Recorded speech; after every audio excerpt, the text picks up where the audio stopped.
Authorities are warning of a major disaster in Texas, and as Ginger said, not just the winds, but possible record-setting floods.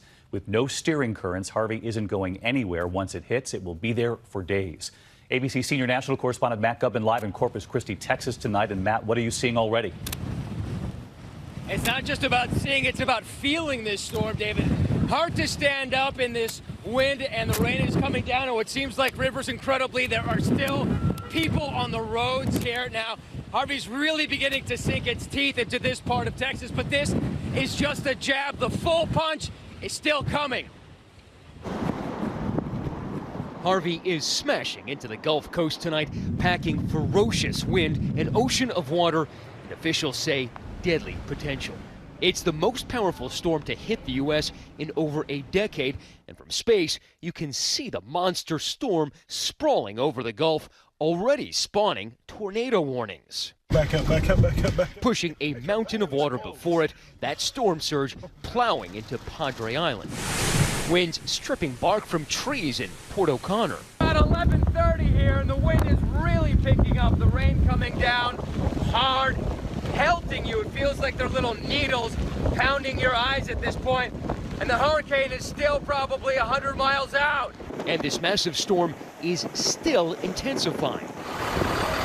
Texas's governor activating 1,300 National Guard troops, opening enough shelters to house 41,000 evacuees. We can obviously tell already at this stage, this is going to be a very major disaster. Officials in Rockport warning staying could mean dying.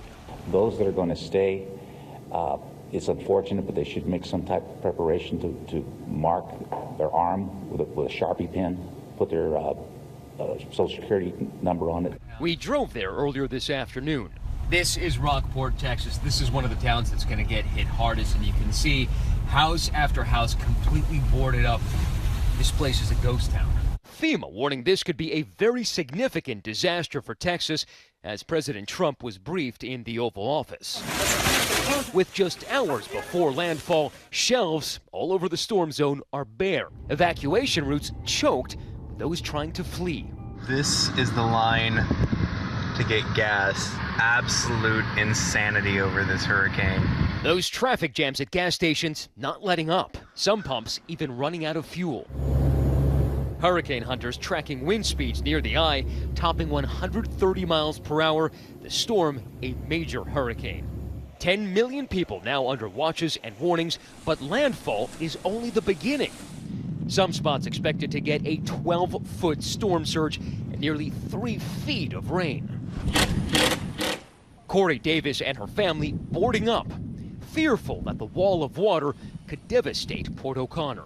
I'm scared, so I'm going to do everything that I can to protect our little place down here and hope and pray for the best. It's the kind of deluge that Danielle and William Weeks hoped to flee. Does it make you nervous seeing what's going on outside your window? Yeah, very nervous.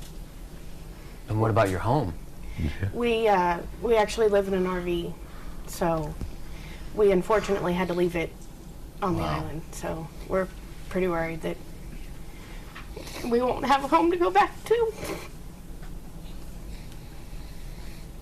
They could only get as far as Corpus Christi because Danielle is due for a C-section here on Tuesday. It's all they could do to hide their anguish from their 2 little girls.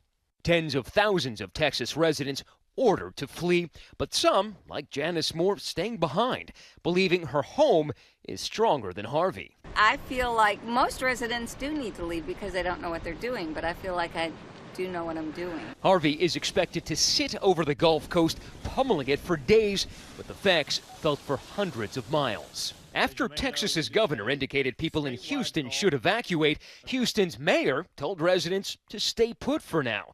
In 2005, when nearly 2.5 million residents choked evacuation routes ahead of Hurricane Rita, more than 100 people died in what became a massive traffic jam. All right, so let's get back to Matt Gutman live tonight. Obviously, we can see the winds, Matt, and the temperatures of the water there behind you in the Gulf really fueling Harvey tonight.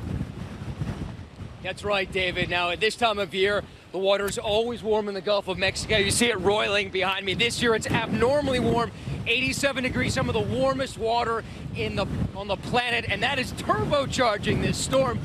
bringing all this wind and fueling this moisture. David. 87 degrees in the water. Matt Gutman live. Matt, thank you.